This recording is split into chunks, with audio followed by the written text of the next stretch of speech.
From JBS Studios in Greater New York, this is the JBS News Update with Teisha Bader.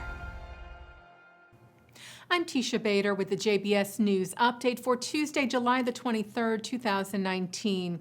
We open with a follow-up for you on breaking news we shared earlier today, that according to the Times of Israel, a spokesman for terror group Hamas said he would make an important speech tonight about the 2 Israeli civilians and the bodies of 2 IDF soldiers being held by the terror group in Gaza.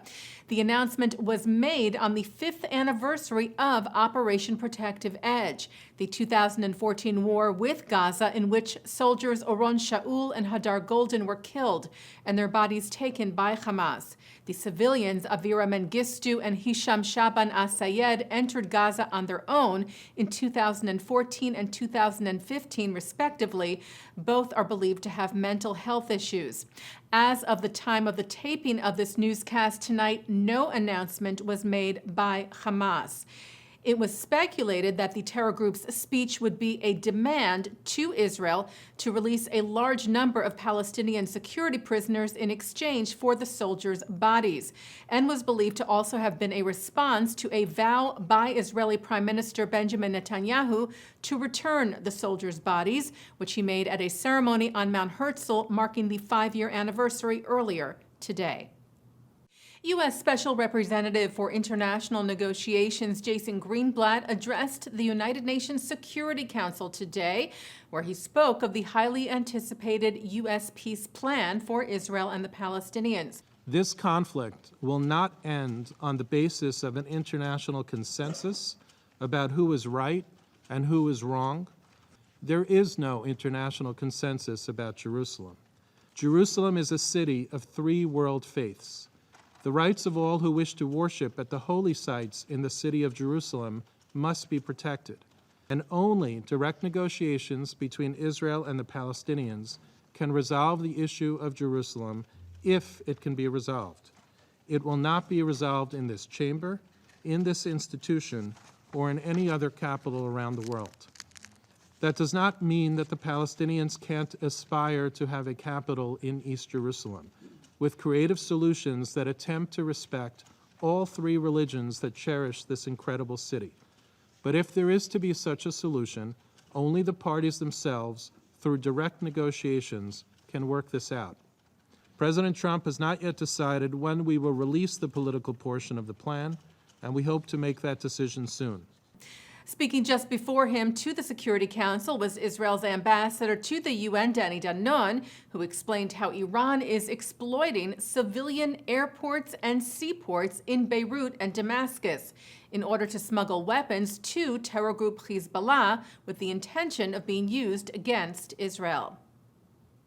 A Palestinian man tried to stab Israeli police officers in the northern Israeli city of Hadera last night. Officers stationed at a bus stop in the city noticed the 21-year-old acting suspiciously and asked to see his ID. He then pulled a knife on them, and the officers opened fire, shooting him in the lower body to prevent an attack. He was taken to a hospital in Hadera for treatment, and Israel's Channel 13 reported he was in moderate condition. Police are investigating the incident. Israeli Prime Minister Benjamin Netanyahu met today with U.S. Secretary of Energy Rick Perry in Jerusalem. Perry is set to travel together with his Israeli counterpart Yuval Steinitz to a regional natural gas conference tomorrow in Cairo. Earlier today, the Prime Minister welcomed a delegation of journalists and bloggers from Arab countries to his Jerusalem office, among them a Saudi Arabian blogger who was harassed by Palestinians as he was touring Jerusalem's Old City yesterday.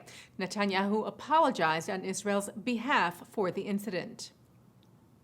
And Netanyahu, as well as Israel's President Reuven Rivlin, extended their good wishes to Britain's next Prime Minister, Boris Johnson, today, and thanked outgoing Prime Minister Theresa May for her continuous efforts to boost ties with Israel.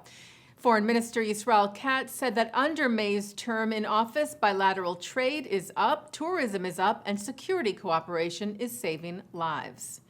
And staying in the UK, Labour leader Jeremy Corbyn addressed the anti-Semitism in his party today. He sent an email to party members announcing the launch of a new website to educate about anti-Semitism and its rise. He said the evidence is clear enough. The worst cases of anti-Semitism in our party have included Holocaust denial, crude Jewish banker stereotypes, conspiracy theories blaming Israel for 9/11 or every war on the Rothschild family, and even one member who appeared to believe that Hitler had been misunderstood. Corbyn, of course, has long been accused of being an anti-Semite himself, and his party is facing an official investigation by the government's Equality and Human Rights Commission over its handling of anti-Semitism complaints. Israel's Business Daily Globes reported that an Israeli company has been awarded a new Category 3 CPT code from the American Medical Association for its technology targeting breast cancer. Ice Cure Medical Limited developed the liquid nitrogen-based technology of breast cryoablation to treat malignant and benign tumors by freezing them. Ice Cure CEO Eyal Shamir said the new CPT code is another significant milestone for Ice Cure in establishing cryotherapy, a minimally invasive intervention available for women diagnosed with breast cancer, as an important treatment option. A team of Israeli high school students won 6 medals at the International Mathematical Olympiad taking place in the British city of Bath. 1 gold, 3 silver, and 2 bronze, finishing overall in 15th place out of 112 competing countries. The United States and China tied for first place. Taking a look now at our programming for tonight on JBS for Tuesday, July the 23rd. At 7 o'clock, a look at free speech versus hate speech. At 7:30, a panel discussion led by Eli Kohanim on the rise of anti-Semitism. At 9, Mark Golub sits down with Rudy Rockman, the founder of Students Supporting Israel at Columbia, on L'chaim. At 10:30, a look at the classic Jewish Knish. And coming up right after this newscast, a look at the upcoming Israeli elections. And that's the JBS News Update for Tuesday, July the 23rd, 2019. I'm Teisha Bader.